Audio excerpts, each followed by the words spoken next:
If he has rates at 1 by the end of his term, I think DXY's low 80s, high 70s. And I think the 10-year, I think gold is probably $7,000 to $10,000 an ounce. Wow. I think Besant has revalued it from 42 to whatever that number is and put multiple trillions of dollars into $1.5 to $2 trillion, maybe up to $2.5 trillion into the Treasury General account, and significantly curtailed long-term Treasury issuance. So I think the 10-year, Trump gets his 1%. I think DXY's, 75 to 85, and I think gold 7 to 10,000. Luke Gromen frames the issue bluntly. Reducing government spending at this level isn't minor trimming.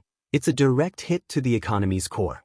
Federal expenditures account for about a quarter of GDP. Cutting nearly half of that, even briefly, would drag annualized GDP down by roughly 10%. This isn't a gentle slowdown. It mirrors the severity of the financial crisis and approaches the scale of the COVID shutdown. Inflation might retreat, but only because the economy itself is being forced into a sharp contraction. And if policymakers tried to keep those cuts rolling for longer, the bond market wouldn't tolerate it. You'd get the worst-case setup, the economy tipping into contraction while yields rise anyway. That's when funding markets seize up, dealers step back, and the whole structure starts grinding. Every time conditions move toward that cliff, policymakers eventually flip the switch and add liquidity. They can talk discipline, but when the system buckles, they print. That's why Gromen keeps circling back to the idea of Trump pushing rates toward 1%. If the Fed funds rate drifts anywhere near that zone by the end of his term, everything changes. A rate that low empties the dollar's carry appeal and drives capital out. He sees the dollar index dropping into the high 70s or low 80s in that scenario. And once the dollar starts losing altitude while money creation rises, gold tends to rocket higher. His range, 7 to 10,000 an ounce, isn't a slogan. It's the math of a system forced to choose liquidity over stability. Again, if you found value in this breakdown, please hit the like button, subscribe, and share it with other investors who are paying attention. We're here to keep bringing you sharp analysis and voices that actually understand what's unfolding.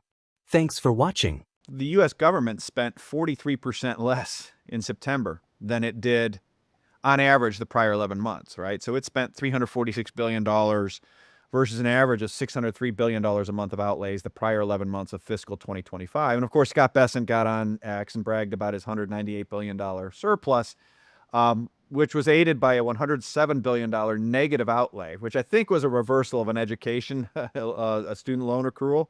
But I would love to pay my taxes with a negative outlay. That would be fun. Like, I'll just send you guys a negative outlay and don't touch my bank account, non-cash. Yeah.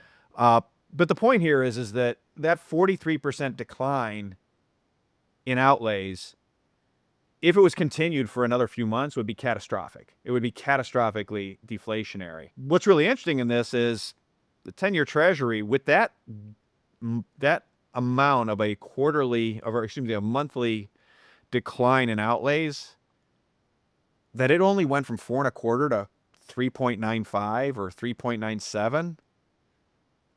Like, that's really something. That's actually very troubling. Like, if I owned long-term treasuries and they could cut spending for a month by 43% and all I got out of it were 30 friggin' basis points on the downside, that's not really encouraging. I mean, that really speaks to your point on fiscal dominance. So, look, maybe if they kept doing it for another month or two, maybe they could get the yields down a bit more. Maybe it would definitely be deflationary. But then again, because the federal government is 23% of GDP, the federal outlays divided by GDP is 23%.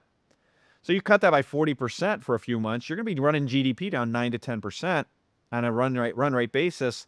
By way of comparison, the full year GFC was down 3 or 4. By way of comparison, shutting down the economy for COVID, it was down like 8.5.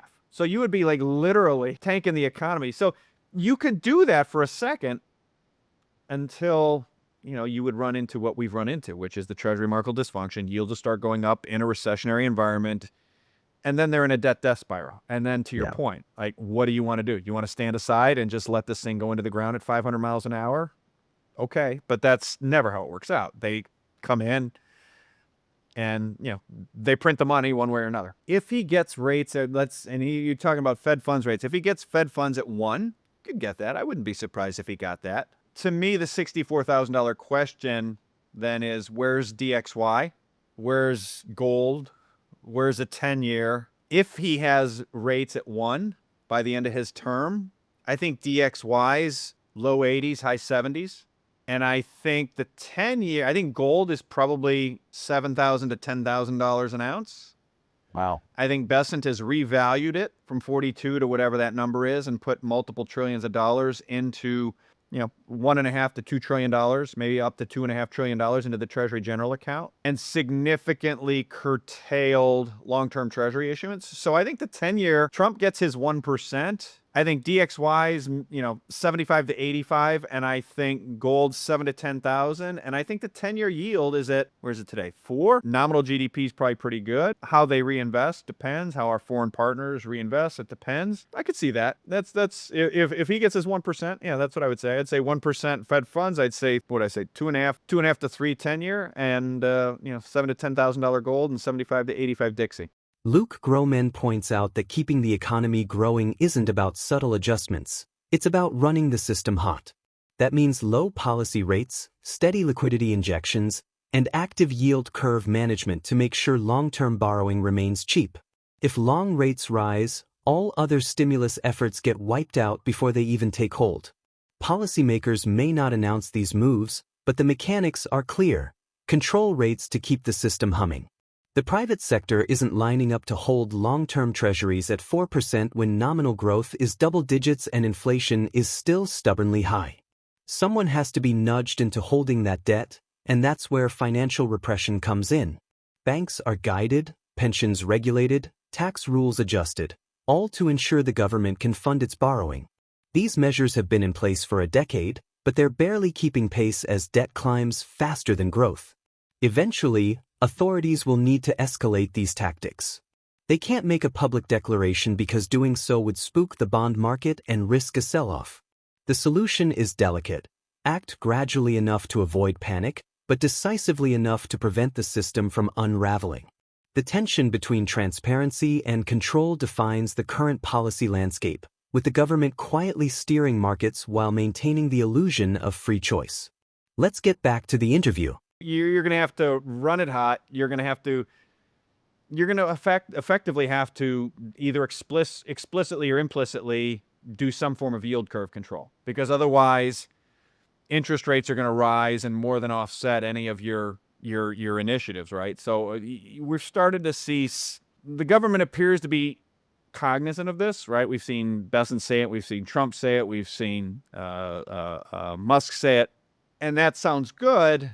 But they're still not saying the quiet part out loud, which is, who's the sucker at the card table that's going to hold the 10-year paper at 4% when we're growing the economy 10 or 12 nominally, or 15 nominally, with 5% real and 5 to 10% inflation. And there is no private sector sucker at the table that will do that. That will have to be regulated into, and we've been doing some form of that for going on 10 years in terms of regulating banks, regulating money funds, regulating pensions. Trump's 2018 tax cuts provided for a tax incentive for U.S. pensions to buy more treasuries. So they've been doing these kinds of things. But by virtue of the fact that debt to GDP is still higher post-COVID, they haven't worked. It's not been enough. It's got to be more aggressive. And so, yeah, I mean, it's ultimately about significant financial repression. Right now, we're sort of still in this bargaining phase of grief about it, that, we can grow our way out of it, and we can work really hard, and we don't need to crush bondholders, the real value of their bonds. And that's just a lie. Mathematically, it's impossible. So, but the challenge is, like, the second they say that, the bond market's going to revolt. And so they sort of need to try to boil the frog slowly while also moving more quickly, because, China's moving faster and the debt continues growing and AI is accelerating, putting more pressure on it. It is an unenviable situation in which they find themselves. And ultimately, I think it's, we started to see more volatility in certainly gold markets, other markets in recent weeks. I think it's a much more higher volatility sort of baseline, and I think it's ultimately It's really good for stocks. It's really good for inflation. It's really good for gold. It's really good for Bitcoin. It's probably continue to be good for certainly certain types of real estate, hard assets, and I think it'll be good for wage earners. But I'm not sure it'll be good for sort of white collar. I think might see a reversal of what we saw from 2001. From 1982 to 2020. I think the next 40 years might be really good on a relative basis, certainly for wage earners, skilled trades, engineers, etc. Even if they're prompt engineers, as it relates to to Chat GPT and AIs.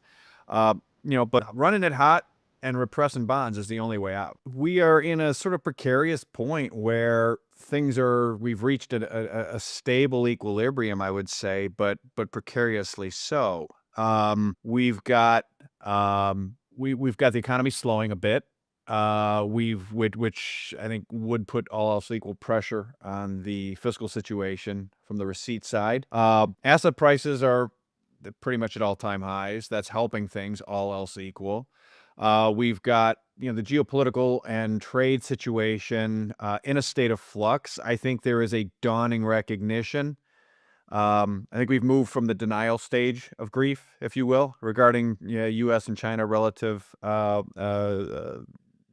trade leverage levels, and actually Russia and NATO relative leverage levels in Ukraine. I think we've moved on from denial, probably somewhere between the anger and bargaining stages. There seems to be this sort of bargaining stage of grief, in particular as it relates to the China trade initiatives that, we've misallocated capital for 20 or 30 years, and we've redirected labor into finance instead of engineering and skilled trades for 20 or 30 years. And somehow through hard work and magical thinking, we're going to be able to sort of rebuild that and unwind those mistakes with a minimum of disruption and pain in 1 to 2 years. And I think that is overly optimistic. To put it mildly and kindly.